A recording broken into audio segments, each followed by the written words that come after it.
Laura Ingraham Show. Steve Bannon, he's a nightmare. We're talking about Bannon. He's a racist. He advances anti-Semitic views. We can't ask questions about an anti-Jewish bigot being put in the inner circle of the president. Bannon has a clear tie to white nationalism. Bannon is a very serious guy. He is very deeply concerned that Washington has grown corrupt, way too large as a government, a threat to our liberties, and he feels those things very deeply. He's also a former naval officer who has served this country very patriotically, played a big role in the election of Donald Trump. Steve Bannon was successful, along with, 5 or 6 of the other inner circle of Donald Trump. That was, altogether, I think that group was, the group that just exposed them all. We know now what they're all about. They lied to the American people. All the critics of Trump, they were lying to the American people about Hillary's strength. They lied to the American people about the economy. They lied about our military strength and our influence around the world. And the people just said, we're sick of it. We're not doing this anymore. And Bannon led this team that was extremely successful in surprising the entire class of political pundits, pollsters, the lobbyists, Hollywood. And then you turn on TV and these same people are giving their opinions on what Trump is going to do next. Don't you love that? The people who were wrong for the last, I don't know how many years, but especially during this election. And now we're supposed to listen to them and think, oh, gosh, you're so smart. Oh, yeah, that guy is a terrible guy. I said this on Fox and Friends this morning. This is why people hate Washington. The smear jobs, the innuendo, the rumor mill. It's why people are really shy and hesitant about going into government, because it's almost like from the beginning they do not want you to succeed. And they haven't even had Trump's, take the oath of office, and they're already condemning his people. But they want a trophy on the wall. That's what they want. They want a trophy on the wall. Newt Gingrich was so great with Megyn Kelly last night. And he said, look, started a really successful media company, top of his profession in finance, served in the U.S. Navy on a destroyer for 10 years, and it was successful when you look at it, pretty much everything professionally he wanted to do, including helping someone win the presidency. That's pretty. I think he's some dummy. Now he hates Israel. It's very interesting. The piece out. There's a piece out in Politico, and I'll have to pull it up. The piece out in Politico that just came out today about Donald Trump and Bannon and Israel, et cetera, et cetera, et cetera. Apparently, the Anti-Defamation League had put out something about Steve Bannon that was negative. But the AIPAC, which is the American Israeli Political Action Committee, which focuses on U.S. foreign policy, has declined to weigh in. AIPAC has a longstanding policy of not taking positions on presidential appointments, said the group spokesman Marshall Whitman. Asked about the reports that unnamed AIPAC officials were privately outraged, Whitman added, any suggestions or rumors to the contrary, either privately or publicly, are completely false. Steve Bannon, were anything that people are saying about him, you don't think AIPAC would weigh in? I think they probably would. But they're not, for a reason. It's time for everyone to take a breath, realize that the left is reeling. These people are they're eating their own. They're in the circular firing squad, and anyone in the pundit class or the pollster class that was wrong, they're desperate to have a trophy on their wall because they failed so miserably in the last couple of years. Failed terribly. So they're desperate for a trophy on the wall, and they would think you're going to put Bannon's head on it. Well, I'm certainly only speaking for myself here that I think they're wasting their time. And maybe, just maybe, you should start really pressing for a stronger America and start doing reporting that actually helps us as a country. Learn more? Yeah, sure. Learn more, be a check. Trump hasn't even done anything yet. Be a check on Trump. Hasn't done anything. It's just preposterous. We have a lot to get to. Pat Buchanan, who wrote one of the just best pieces on what this election means, is going to join us. Of course, former senior advisor to 3 presidents and communications director for Reagan. Just an amazing person. Bob Costa is going to stop by from the Washington Post. And we have new campus and school stories to bring you. A new one I just got today from a friend of mine.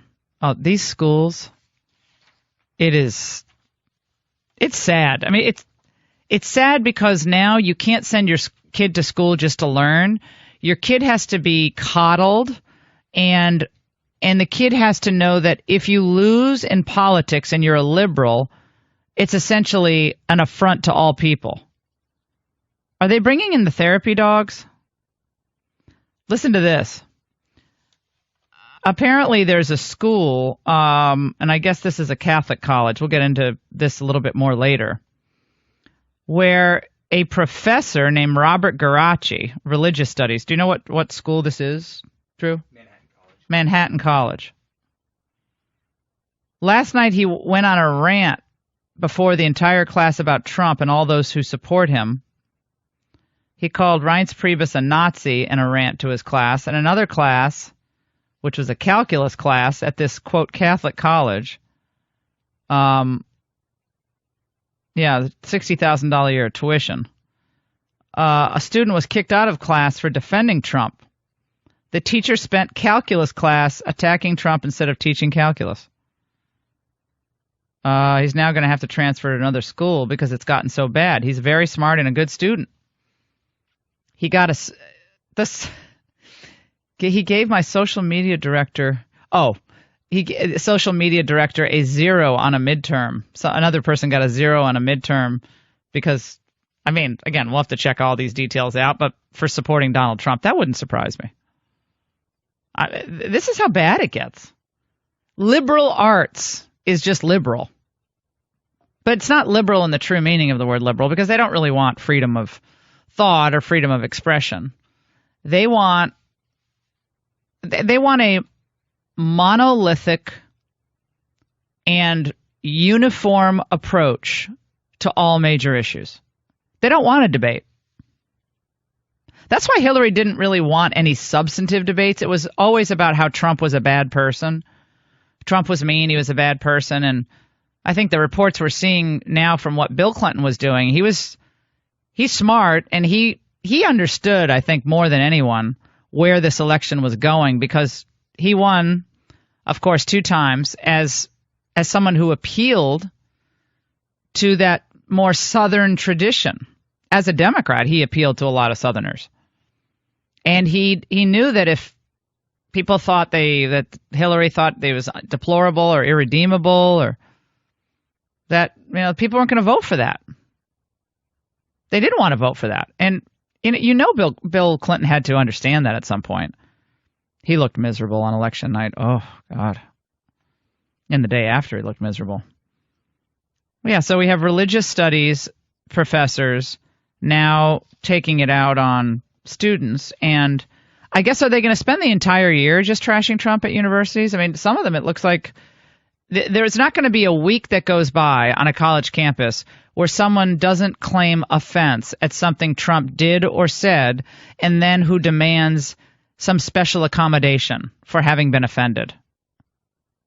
They're still canceling midterms at some schools. And if you need, they're bringing in the therapy dogs. Maybe I could bring a therapy dog into work. I feel like, yeah, a little therapy dog would be. That's actually not a bad idea. I mean, I wonder what our building says on therapy. They must allow like seeing eye dogs and stuff, but I don't know if they just allow any dog. I was on a plane about, when was this? You weren't with me, Drew. I think it was a couple of months ago now. And I was sitting next to a woman who had one of those dog purses. and had a little fluffy dog in there. It was a sandy color hair. It was really cute. And so, of course, the dog she takes the dog out of her lap, out of the bag, under the seat in front of her, and has it on the lap. And I don't mind because I'd frankly rather sit next to most dogs than most people. So I love dogs. So it didn't bother me one bit. But then I started talking to her. I said, well, how do you get to take the dog out of the purse and have the dog just in the seat with you? And she said, oh, well, it's a therapy dog. And I said, oh, do you mind my asking, why do you need it, the therapy dog? Oh, he just calms me down. And it's easy to get the doctor to write a note. And I said, wow, I have 2 really big dogs. Would they give you the free seats for the 2 dogs sitting there and you have to buckle them in? Like, what do you do in that case? She said, well, I don't know, but a small dog is very easy and it really does calm me down because travel is very stressful for me. I said, well, for whom isn't it stressful? It's stressful for all of us. You know, you're on Southwest, you're in the A group, B group, C group. I'm always in C45. I'm always in the last.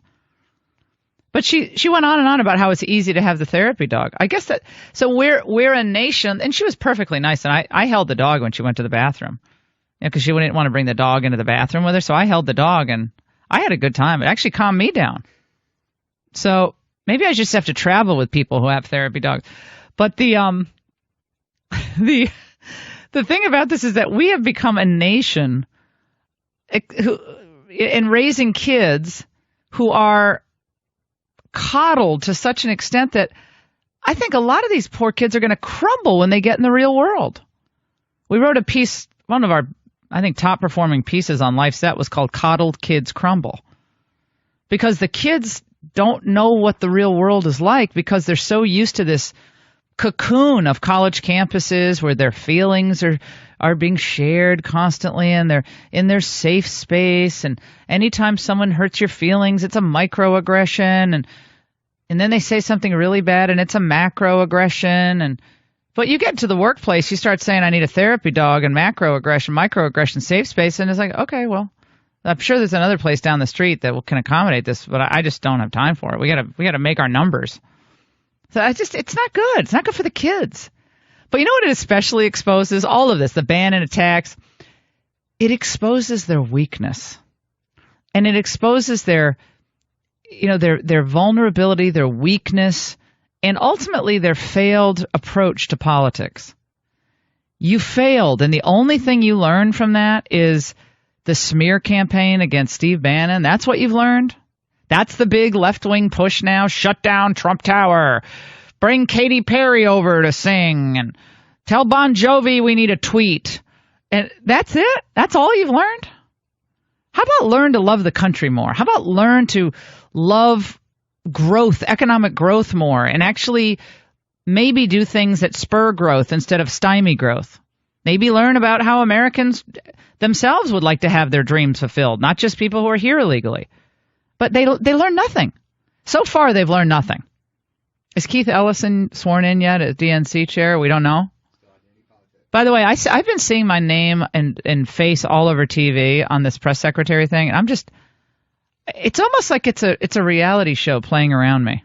Some camera was at me at I leave Fox today in the morning, and there's some poor kid who's probably been standing out there for hours from some British television network, and he's standing out there, Miss Ingram, may I ask a question?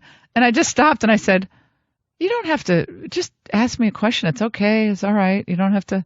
I feel so bad for him. He's standing out there. I don't know how long he was out there. And it's like, well, what do you think about a relationship with Britain? And is it going to get better? I said, oh, from my perspective, I certainly hope it does. I said, I think things are going to be great, but I'm just speaking for myself. Have a good day. Then the poor guy's like taking a video of my car pulling away. But I feel so bad for these people. But I just don't know what folks are learning. They've got to learn more about America.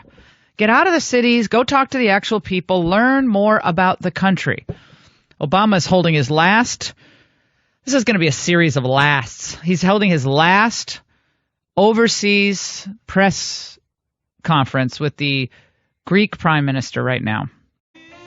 Donald Trump did not say that the election results were a repudiation of President Obama's policies, but they obviously were. Obviously a repudiation of Hillary Clinton as well, but the policies didn't work. It's not even personal. That just doesn't work. And so when I see these pieces coming out today, top tax-writing Republican says TPP trade deal not dead in Congress, I think, well, I guess he hasn't learned. U.S. Rep. Kevin Brady on Tuesday said Republicans should defend free trade. Well, we are, just not that. And the party should defend the TPP in the new Congress. Oh my! Even Obama pulled it back from the lame duck. And then we got the Republicans. So, look, my friends, there are battles ahead. And people aren't going to get everything they want. That's for sure. But when you campaigned on a few issues, immigration, trade, of course, this tax reform, I'm telling you, you've got to remember who brought you to the dance. The people brought you to the dance on those policies. And these other Republicans just will not learn. Stay with us. The choice for Secretary of State in the Trump administration is down to Rudolph Giuliani and John Bolton. We don't have John Bolton here tonight, so I'm going to ask you some questions about... John would be a very good choice. Is there anybody better? Maybe me, I don't know. Wall Street Journal, look, they were so supportive of Trump. Wow, they're going right back in the lion's den. 60 Minutes, then you go to Wall Street Journal. Is he on Morning Joe anytime soon? Show up there? Maybe he should go over to the National Review and Weekly Standard and do editorial board meetings, because that will go well. I'm so happy to talk to our next guest, and I'm going to give him a big build-up, okay? This is a man who really wrote the narrative for the campaign that would stun the world and the nation. And I'm talking on substance, not on personality, but on substance. That our policies would be focused on renewing America, the American citizenry, her spirits, her economy, her military, our trade policy, our borders, and a spillover and very positive effect on our culture. And he wrote this narrative decades ago. He ran for president himself, surprised everybody in New Hampshire by winning the New Hampshire primary, and really, along with a few others, Phyllis Schlafly, who's now gone to her eternal rest. I know she's looking down on all of this with a big smile on her face, but also with a warning. Donald, if you stray off course, I'm going to be there to write my next editorial. Phyllis Schlafly, what a wonderful human being and just a patriot and brilliant woman herself. But Pat Buchanan wrote the populist playbook. And for years, he was ridiculed for it. They called him a non-conservative over at National Review. They basically wanted to throw him out of the conservative movement. And he joins us now. He's just one of my favorite people. He's one of the first interviews I ever did as a student journalist at Dartmouth College for the Dartmouth Review.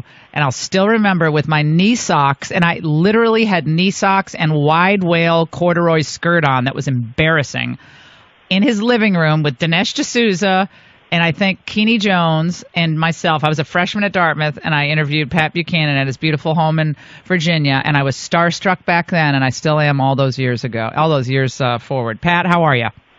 I'm doing just fine. You remember that? Fine. Thank you very kindly for that very gracious introduction. Do you remember that? That year, 1982. Remember that? I sure do. I remember it very well in my den. Sure, I'm right there in there now. I've got my silver pitchfork from the brigades of the 1990s. Well, Trump's going to need that. Laura, yeah. Listen, Laura, there are a lot of therapy dogs and grief counselors up on that hill, I think. Yeah, they're gonna have to have a lot of those dog poop pickup bags ready, because there's a lot of walking of those dogs to do. Around the hill, right? You know. So, Pat, as I said, you really wrote this playbook so many years ago, and I remember my parents were out there volunteering for you in Connecticut. Dinesh and I, and so many of us were hoping that you would again unseat the Bushes and the Doles, and again, Bob Dole, patriot, supported Trump though. But you knew that this was the menu of issues that, if packaged properly, would really connect with the American heartland and impress people in a good way. And Trump did it. He did it in a very unconventional way, and not exactly the way you would have done it, of course. But nevertheless, those issues worked, and worked well. Well, indeed they did, and one reason they worked, okay, several. One is, of course, Donald is a tremendous salesman. He has that big plane. He's a persona, very larger than life. But secondly, the things we warned about, we just asked for a border fence in the San Diego corridor and then along the border with Mexico. And then you said, look, these trade deals will deindustrialize this country. They'll cost us millions of manufacturing jobs and factories. And then you said, if you get involved in all these wars and keep this up, you're going to lose all the benefits of the Cold War. And the point is that the Bushes and Obamas and Clintons went ahead and pursued those policies, and the results were what Donald Trump ran against so brilliantly in 2016. What are the perils going forward for Trump? People are worried about John Bolton being mentioned for a cabinet position because Bolton came out of the Bush School of Foreign Policy when he was UN ambassador. To me, every time he's been on this show, he was much more. I think he was much more hesitant about these big foreign policy adventures, and I think the other folks at the top of the helm at the Bush administration, I didn't find him to be the same America greatness conservative as like a more David Brooks type person. But nevertheless, conservatives are worried about him. Well, I think they've got is that I think Bolton, at least I saw this morning, had called for bombing Iran, which I don't think is the right course to follow at all. And I did see, this morning I'm delighted to see the president-elect called up Vladimir Putin and said, look, we're going to have better relations with us. I've got a column this morning titled, America First, the Trump Doctrine, that would basically pursue his policies, which I think ought to be basically these. Look, you build up America's defense and the morale and strength of America's armed forces. You don't get involved in any wars over the Mischief Reef or Scarborough Shoal or Crimea or Donetsk or Luhansk. These things that aren't vital to the United States, but you protect your vital interests and vital allies. But I do think this. I think all these, Cold War, some of these commitments to go to war date back to the time I was in grammar school. And you cannot, what do we do? The Cold War is over 25 years ago. This is my problem. You and I are constantly told they're conservatives, hidebound, locked in the past. When the Cold War ended, I told somebody, look, our war is over. We've carried the load for the whole world, and now we got to repair our own country. And, some of these other countries we've carried on our backs all these years have got to carry more of the load themselves. And that's exactly, I think, Trump's message. And I think we have to do it. It's coming one day. But I think that's the resistance you're getting to Bolton that I've heard this morning. Well, if Bolton advances Trump's agenda, however, he's very articulate, and he's deeply patriotic. There's no doubt about that. But Bolton does appear to me, when I've seen him on TV, to have his own agenda, which I don't think coincides exactly with what Trump is up to. Yeah, well, that certainly would have to be worked out, and that would have to be established if he's in the one person I'm relying on here is mainly, it's like, look, you remember Reagan when he came in, some of us were not altogether pleased when Gergen and Darman and Baker arrived in the West Wing. I remember those days. But you had Ed Meese in there you trusted. You awesome. had Camp over defense. And what you had was basically the fellow in the Oval Office was going to make the call. Mm-hmm. And these guys were going to implement the decision. And that's basically what happened. But we had some, difficulties in those years as well, even before I got in there myself. And Pat, you headed up the communications office, correct? It was communications, right? And what does communications oversee? Well, the communications office it's the largest office in the White House outside the NSC. It had public liaison, it had speech writing under it, it had the TV office, all the communications.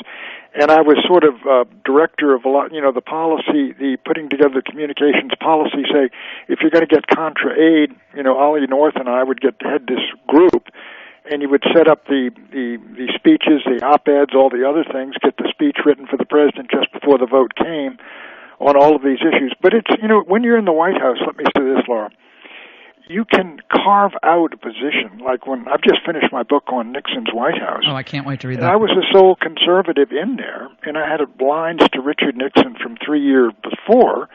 So you got the president passing over all these people, calling you at night, and he wanted to read your memos, which I used to write constantly. I must have written him 1,000 of them. Wow. And you had a real influence over the direction of the campaigns and even policy. And you'd say, let me write this veto. And so, people can have real influence, and there's others who may have a line, maybe have a higher title, whom the president just doesn't pay any attention to, who doesn't really have an agenda and doesn't really fight for it. But this is interesting about Bannon in there. I mean, people are knocking, Bannon. It's ridiculous. It is ridiculous. Here's a guy that was loyal to him, who's from another part of his constituency, which is in a critical part, which is populist and nationalist, and who really is in touch with what's going on in the world the way that a lot of Republicans are not, and who knows why the guy got elected and what was the indispensable element. And I think it's vital that you have him in there talking to the President of the United States. Well, how about the fact that they want a trophy on their wall, the left? They've lost across the board. They've lost state houses, governorships. Obama's presided over the loss of, 15 Senate seats? 15 Senate seats over the last 8 years. And their big lesson from all of this, Pat, is that, they need Steve Bannon's head on the wall. That's just the dumbest. It's bad politics. It's just stupid. You know what they're doing? They're doing exactly what they always. Here's the thing.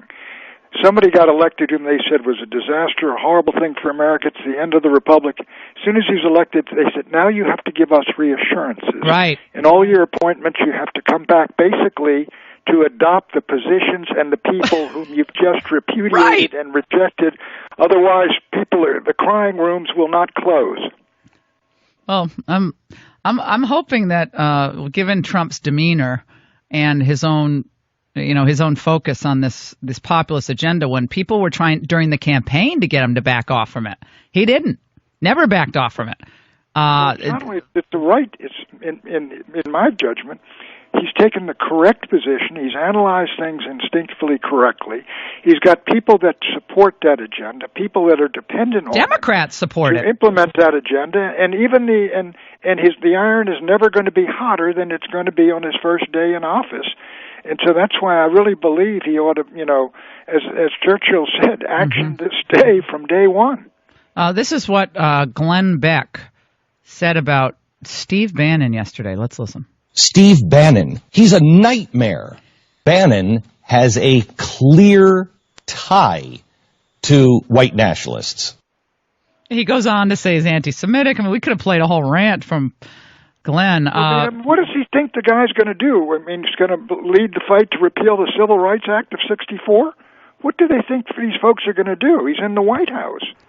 I mean, they seem unhinged. They seem unhinged. I mean, I think it's you're half expecting the old straitjacket people to come out. Let me tell you a little story about Gergen. When I went into the White House in 1985, in the second term, beginning of the second term, and he heard the appointment, he had a quote: "This appointment is fraught with peril." Great. That's a sign it was a good appointment. It's exactly. The point is, if you've got an appointment that sets those people teeth on edge, you're probably, it's not an absolute truth, but you're probably doing the right thing. Hey, Pat, I have to ask you about the leadership in the House and Senate. A lot of conservatives who are very giddy about this win, and don't blame them for being giddy about it. There are very few of us who predicted that Trump would sweep the nation. Right. They want Ryan out, they want McConnell out, they want to scrape all the barnacles from the bottom of the ship, and they want a new team in place. What is your thought? Well, my thought is that I think Trump has won the election. He's got the one branch of government. What I would do, I wouldn't interfere in what the folks are going to do in the House or the Senate and what they want to do. And I would tell them, look, I'm going to work with the Republican leadership, whoever the leader is in the House and Senate. I would stay out of this particular battle, to be honest, rather than get into it. I think if you got into it and you lost, you'd have a real problem. And so what I would do is just say I will support whoever the Republican House chooses as leader, and I'll support work with whoever the senators choose as leader, and let them go forward and do the battle if they want to do it. And Pat, we're almost out of time, but it was my suggestion that Trump continues the campaign across the country, campaigning for American renewal and populist ideals, the American first approach to governance, by continuing to engage with disaffected communities, African American communities, Latino churches. What do you think about that idea? I think exactly. Look, clearly to build and enlarge upon the constituency that won the election, you've got to make gains in the African American community, and you got to make gains in the Latino community. And I think you do it if you bring about prosperity. If, frankly, you cut taxes on small businesses. All the Hispanics and black businesses are small. Reach out to African American, not only religious leaders but vets and others. I mean, we're not going to get 50% of them, but he did surprisingly well. And frankly, if you show these folks we aren't hostile, we're not demons, and we are interested in the whole country, and prosperity will help us all, and then try to bring it about, I think you do better. And if you do better, then you hold the White House. Pat Buchanan, Trump Doctrine, America First. It's our featured selection on Facebook and LauraIngraham.com. Pat, you're the best. Thank you so much. Thank you, my friend. All right, we'll take a break. Don't go away. All right, go to lifeset.com. I'll be on Hannity tonight. Charles Krauthammer is exactly right. Donald Trump was being very gracious when on 60 Minutes he said, when he was asked, is this a repudiation of Obama? He said, no, it's just a moment in time where the people decided to strike back at both parties for not listening to them and not attending to their needs. He was very gracious. Krauthammer comes on last night and says, no, it's a complete repudiation of 8 years of Barack Obama. Republicans win and should act like they won. You have a mandate to change the policies that do not work. Thousands of people streaming across the border has to be shut down. Millions of criminals who are criminal aliens in the United States need to leave. They need to go back. The border has to be shut down. The criminal aliens have to be deported. And we have to have a new approach to immigration that makes sense, practically speaking, for the American citizenry. And Krauthammer's right. I mean, this is not the candidate he wanted, obviously, but he's right. Obama has been repudiated. So Obama comes on yesterday in this big, in his last press conference, and he said, look, it's up to Trump to decide, what the next policies are going to look like. But, he said, well, he's got to understand that some of these systems that are in place, Obama says it's going to be hard to undo them. If I'm listening to Barack Obama for advice on politics, I'm not in a good place. But if I'm listening to Obama on campaigning, maybe. But on politics, he's been repudiated. And I think what Barack Obama was trying to do yesterday in this press conference is give his last stamp on his 8 years in office by saying, look, I brought a lot of continuity to governance. There is enormous continuity beneath the day-to-day news that makes us that indispensable nation when it comes to maintaining order and promoting prosperity around the world. That will continue.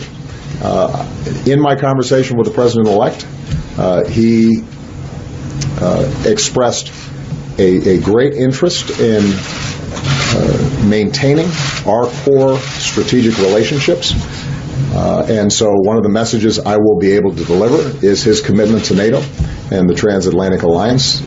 Well, I kept listening to him last night and saying, okay, we've seen a very gracious Donald Trump responding to your constant commentary. But at some point, isn't it over for him? I mean, why continue to give these press conferences? The people have spoken. Just finish out your term and leave. Finish out your term and do what George W. Bush did. Just go paint or start maybe he'll start a foundation. But at least we won't have to worry about his staffers, running private servers from their cabinet positions. But I mean, would you be upset if you knew that Donald Trump was having regular communication with Barack Obama during his time in office? If you're a voter for Trump, Do you think he should keep that line open with Obama? For what reason should he keep that line open? 855-40-LAURA. I mean, I guess you could ask him, like, well, when you have a state dinner, when do you put the red carpet down, and who does get the red carpet and who doesn't? But we have a chief of protocol who can do that. I mean, we don't really need to ask that questions of Barack Obama. But for policy, foreign policy, trade policy, domestic policy, Trump's team so far has gotten it really well. The last thing you want is Barack Obama's people giving any advice. That's a repudiation of the electorate. I think Trump's being very gracious. I think, and remember, he is a rough and tumble campaign. Being gracious is a nice thing. And I think it makes people feel reassured. Did Barack Obama or Hillary Clinton come out yet and tell people to go home from these protests? I thought that, well, was there a moment yesterday at that unending press conference where Barack Obama expressed a desire that people should just give Trump a chance and go home from these protests? Where's Hillary? I like that cool kind of outfit she wore in her concession remarks. That purple deal, purple black. Raymond sent me a message and said it looked like his costume from the Joker when he dressed up as the Joker for Halloween. That's so awful. I thought it looked pretty good on her. No, but he has that costume, an actual costume. It looks like it came out of some Broadway show. It's so beautiful. Of course, Raymond, New Orleans, you have to get the coolest costumes. It's not one you buy at like Party Central from China. This is a real like serious costume. Probably cost $400 for the costume. And it's a purple collar with black. It's the Joker. And you put the green face. Oh, he walked through my neighborhood once with that. I thought Dimitri was going to have a heart attack. He was so scared. I had to tell him to leave the neighborhood parade because the kids were so scared of him. And he kept giving people eyeballs. Like he would open up his hand and there'd be one of those eyeballs in it. It said, "Would you like?" He's like, "It's nice to meet you." And he would hold out the eyeball. Oh my God. New Orleans people, let's just face it. It's always a party for them. It's a parade. It's a party. It's a celebration. Let's go to Jim in South Carolina. Hey, Jim, how's Lindsey Graham doing? How'd that vote for Evan McMuffin go? Did he vote for McMuffin? Yeah, he did, right? Where is McMuffin? Jim, go ahead. Yes, I think Barack Obama is still trying to fit the square peg of soaring rhetoric into the round hole of reality. Well, I think he knows that all that campaigning and his shirt sleeves and calling out to the crowds, that magic is over. It's gone. But I want to say we accomplished a lot, and that wouldn't have been possible if we didn't have a great team in place. I'm like, exactly what did you accomplish? Your signature legislation is going to be completely changed because it's a disaster. What you accomplished exactly what? You ran through a stimulus bill with no Republican support. Ditto with the Obamacare. The Middle East is in flames. We had the nightmare of an ambassador being killed in Benghazi. Your Secretary of State was mired in controversy, setting up a private server, endangering our national security secrets. You had a Attorney General who was very racially polarizing, Eric Holder, and continued to say that the only reason you were criticized is because you were black. We have racial tensions that are worse than when you came into office. What are exactly his accomplishments? I'm not being gracious enough. I mean, God bless him, and I think he's done a good job with his kids, and I mean, I'm sure he's a fun person to just hang out with, Barack Obama, but the policies did not work. The stock market's not up because they're scared of Donald Trump's economic plan. If they were scared about Donald Trump's economic plan and tax reform, the stock market would be flat or down. Stock market's going up, up, up. By the way, my broker never bought the stock. Remember I told him to buy the stock? I talked to him yesterday. I said, "Why didn't you buy stock?" He said, "I thought you were kidding." I said, "Kidding?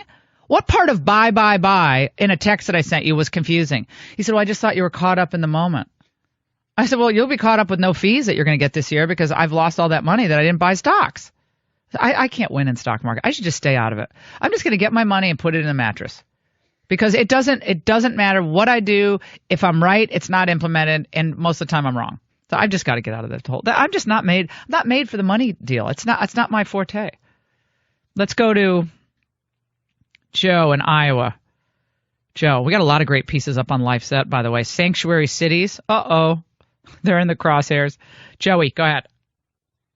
Yeah, Laura, I think both Trump and Obama are pit bulls. They're both very, very intelligent. And I know they didn't see eye to eye at all. And Obama's just trying to kind of set up Trump in a way, in a sense that, Trump's going to, NATO's going to be fine, and Trump's agreeing with it. But I think Trump's going to make them pay. And then when that comes up, then, the Democrats, they got something else to fire at Trump about. So I don't think you should listen to Obama at all. And I know he won't. It's just, they're just putting on a show right now. And I had another comment, on, well, no, that's all I have to say. Okay. I like that. You're like me. You were going to say something and then you just forget it. No, I appreciate it. Let's go to line 5. Jana, go ahead. Laura, you are amazing, just so you know. I think you're totally awesome. Thank But you. I agree with the gentleman that was just on there before me. Obama's, I think he's an idiot. He's a sore loser, and we just need to let Trump do his job. And another thing, if I don't care if his kids are are extremely smart. Touchstone. Yep. Yes, and they have been very private. Who could he trust more?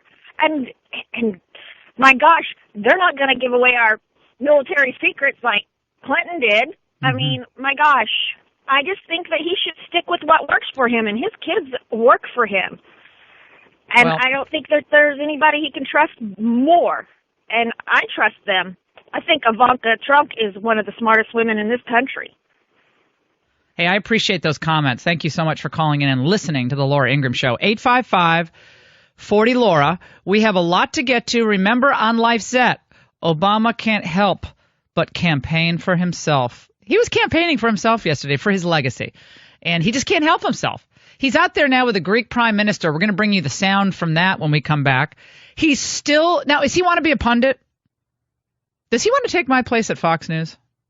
Be a pundit? Is that what he wants to do?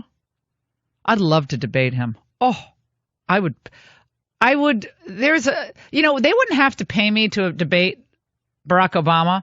I would pay them to debate Barack Obama. No one would have to pay me. I'd pay them. You're listening to your Healthy Radio Addiction, 855-40-LAURA. Trump supporters are being targeted in vicious attacks. You have to read this piece. Share it on social. Also, father and son facing a cancer crisis. You're going to love this piece. A bond through sports. It's inspiring. And how less is more for some parents. Giving their kids less, living with less, actually brings them a more fulfilling life at home. So I want you to go to lifeset.com. Great pieces up on health, parenting, pop culture, and all the rest. And, of course, politics. We'll take a break, get to all your calls. 855-40-LAURA. Barack Obama in Greece saying the majority of Americans agreed with Obama's worldview. That's rich. Don't go away. The people have spoken. Donald Trump will be the next president, the 45th president of the United States. We'll now tell whether the prescriptions that are being offered, whether Brexit or with respect to the U.S. election, ends up actually satisfying those people who've been fearful or angry or concerned.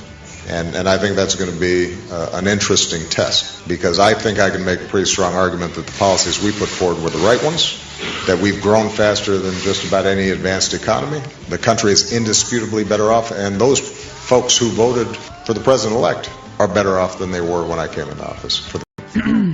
Are you better off than you were 8 years ago after 8 years of Obama? Why does 2/3 of the country say that we're going in the wrong direction then? The big banks are better off. Yeah, the super rich maybe are better off. But if most people were better off than they were 8 years ago, don't you think Hillary would have won, even with a challenged personality and campaigning style?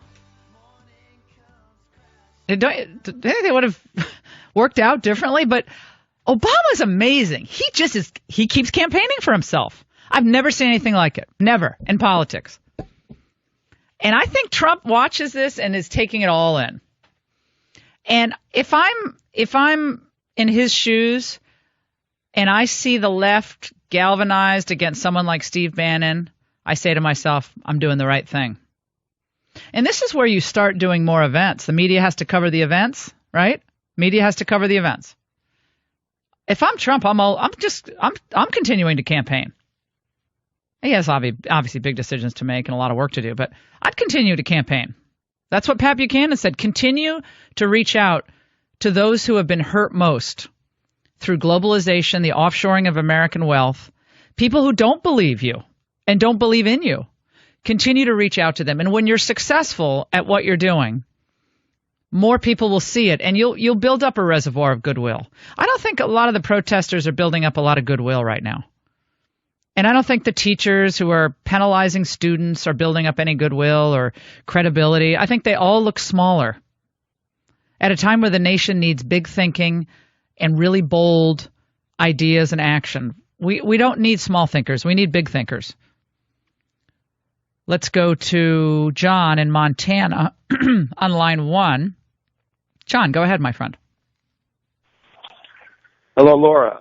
If Donald Trump wants to put Obama on his speed dial, well, I guess that's okay if he's looking for the best jazz and blues clubs inside the Beltway. But as far as anything else goes, I just heard Obama talking about how successful he's been.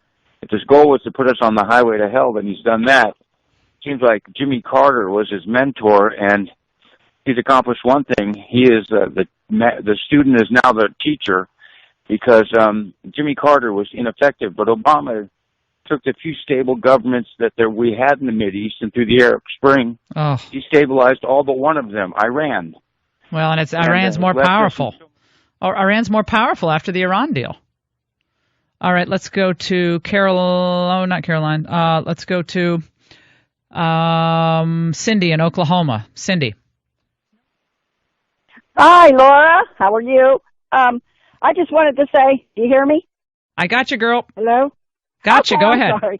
I just want to say I work with Trump in Oklahoma. So you know what? He is like a chess specialist. He knows how to checkmate every move. He's always one move ahead. And just because he's being nice right now to people, wait till he gets in. Okay, he knows how to play it. And that's why I like him. And you know what? Obama lost it for everybody. Because you know, my insurance is now $1,200 a month. This is what I'm going to start paying from $500 a month. It's an outrage, and you're repeating what so many of my listeners across the country repeated to me. They're out of pocket more money after 8 years of Obama on a weekly and monthly basis. Out of pocket. A lot to get to. 855-40-LAURA. Bob Costa, The Washington Post. Stop by.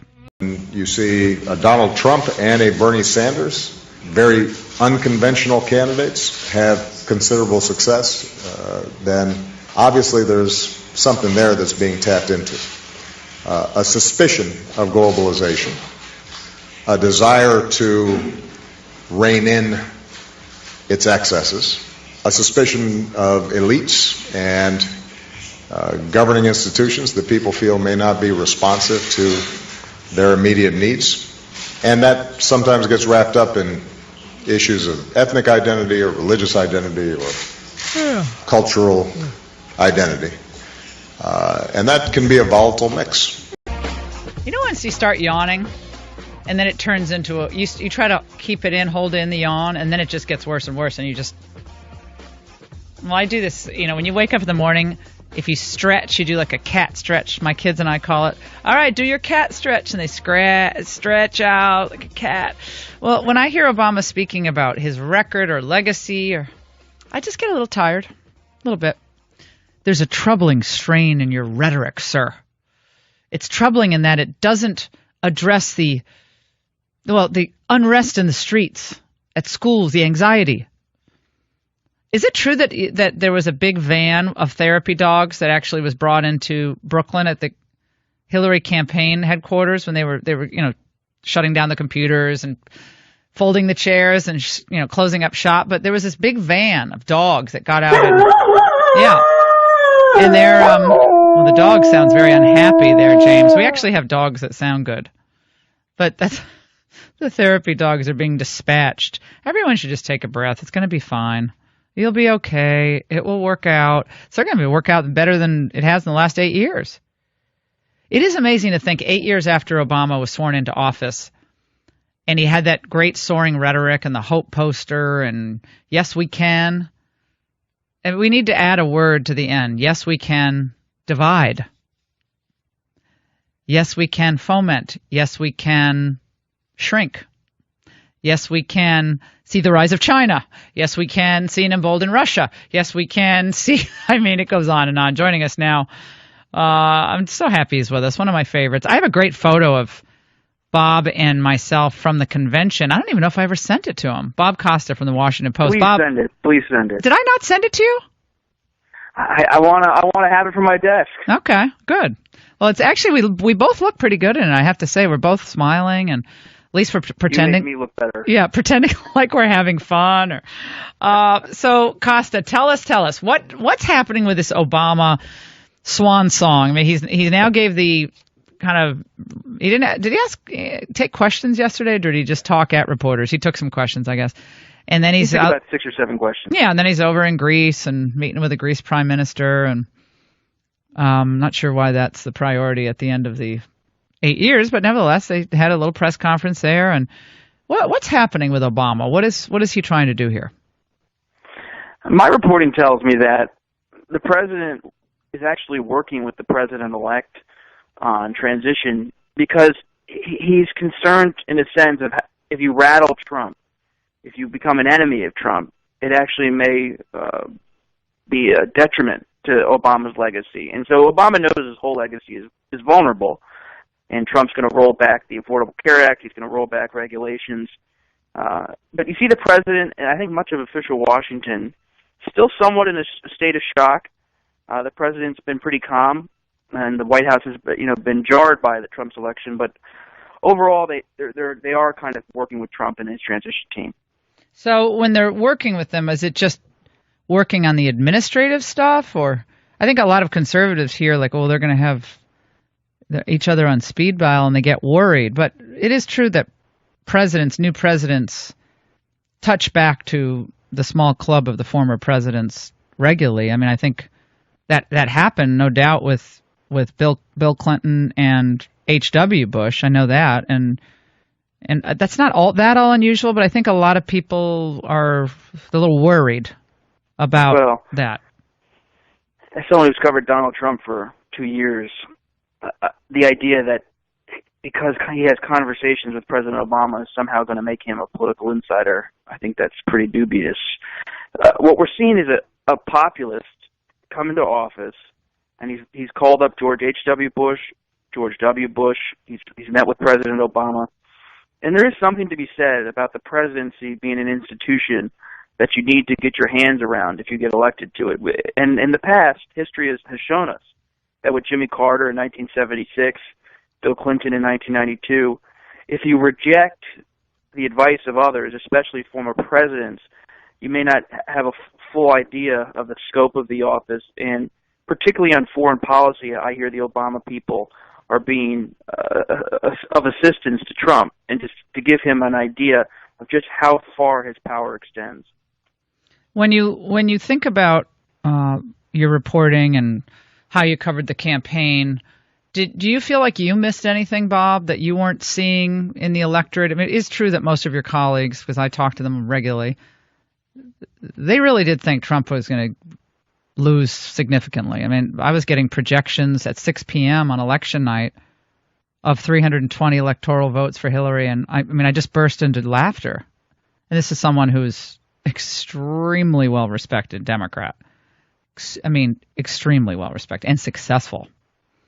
320, and it's been a good ride, but anything you feel like you missed or that you could have dug into more deeply? It's not a criticism, by the way, because, we all miss things.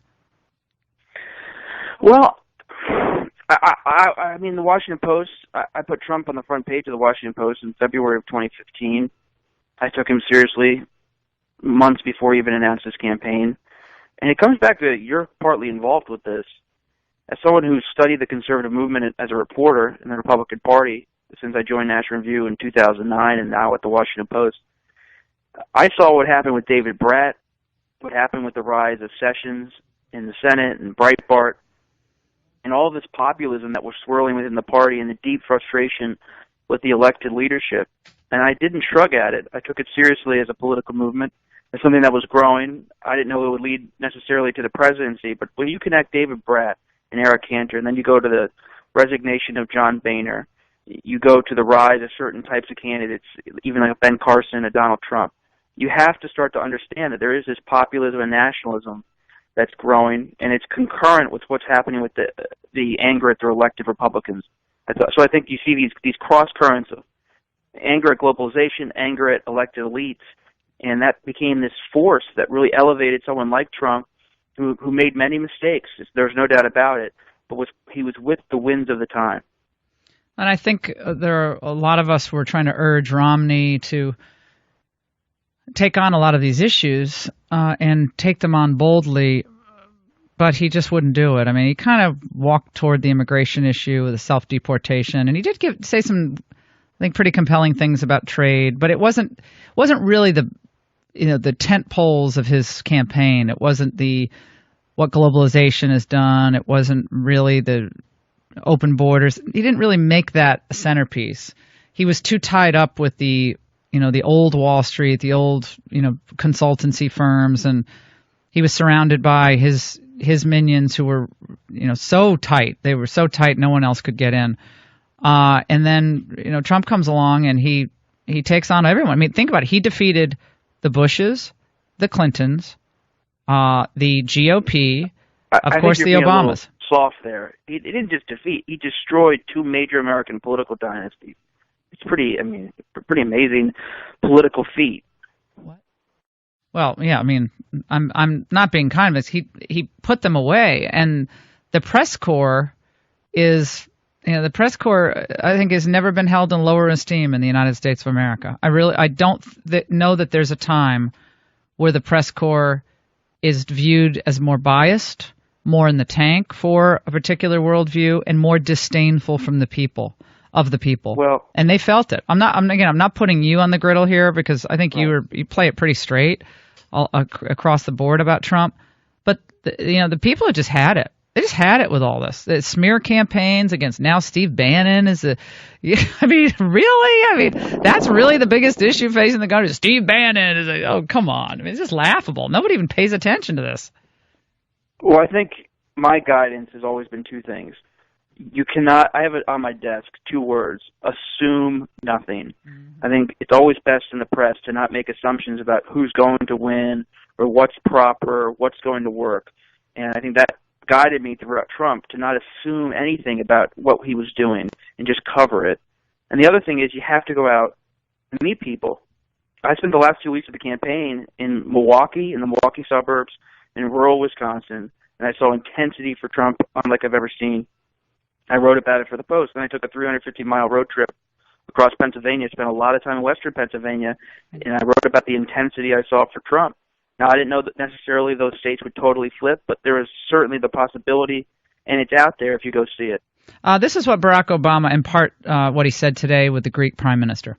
The notion of a rejection of my worldview, last I checked, a pretty healthy majority of the American people agree with my worldview on a whole bunch of things. And I know that begs the question, well, how is it that somebody who appears to have a very different worldview just got elected? As I said, sometimes people just feel as if we want to try something to see if we can shake things up. Okay, so his lesson from the election is that people just want to try something.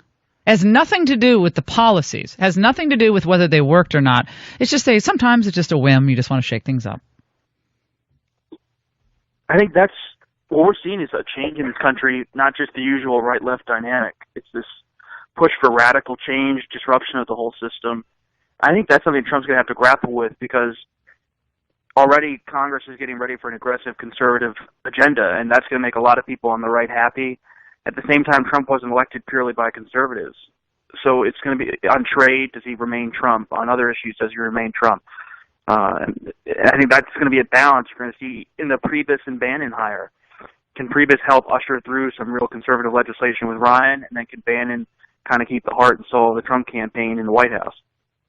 It's probably a pretty good duo. My prediction is all the hyperventilation about Bannon and Priebus is a sellout and Priebus is going to... I think people just... They get caught up in their tunnel vision way of looking at things, and they've done nothing yet. Just give it a break. I honestly, it's why people don't like Washington. I've been saying it's why people just tune Washington out because of these games. And I just think you got to let someone have a chance and see what they can do. I mean, clearly Bannon knew something about politics. I mean, he kind of defeated all these people like Mike Murphy and all these consultants who got paid millions and millions of dollars. And he came in and he said, well, actually, let's do these issues because I think these work. And that's what Trump did the issues and made mistakes, but then he won. So to me, it's wild. I mean, when history looks back at Bannon's strategic advice to Trump during the campaign, Bannon recognized, based on my reporting, how the Rust Belt could actually be in play in a way that Romney really never put it in play. McCain never tried to put it in serious play. And Bannon roused the working class to such an extent in that area of the country that he redid the political map. Well, and again, all the way going back to Pat Buchanan in the 1990s and even Ross Perot, it was out there. It had to be properly advocated for, and we had to have the kind of street fighter in Trump. I think a more of a flatliner candidate who pushed these issues forward might not have worked because they might have melted under the pressure. But Trump is just a brawler. He's a brawler. But he can be very gracious, but if necessary, he'll fight and defend his positions. And a lot of people are intimidated by the Obamas and the Clintons and the Bushes with good reason. I mean, they're powerful families. At least they were. We love watching you and also reading you during the campaign. And I know you were kicked off the plane for a while, right, Bob? You were kicked. You get kicked off for a while, but then did you get like the home version of the Trump campaign game? I mean, what did you get as a consolation prize? Hey, all you can do is report. I've interviewed Trump many times, and he and I have a reporter source rapport, and hopefully that continues. Well, the more information, the better. Well, Bob, it's always great to talk to you. Thanks so much for joining us. A young reporter for the Washington Post, and I think you did a good job of covering this campaign. I mean, I really do. I mean, what a campaign to cover. If you're a reporter, that's why just play it straight. Just play it straight and see where it goes. We'll take a break. 855-40-LAURA, and a lot more to get to. Remember, lifeset.com. Download that LifeSet app. You will love it as much as I do. Don't go away. Paul Ryan, I don't think I've ever seen him happier. We'll tell you what happened at this press conference on Capitol Hill, the first post-Trump victory press conference for leadership on Capitol Hill. And New York Macy's Day Parade on Thanksgiving is apparently being targeted by ISIS. Well, we better check those balloons and check them really closely. Who knows what might be an underdog? We want to try something to see if we can shake things up.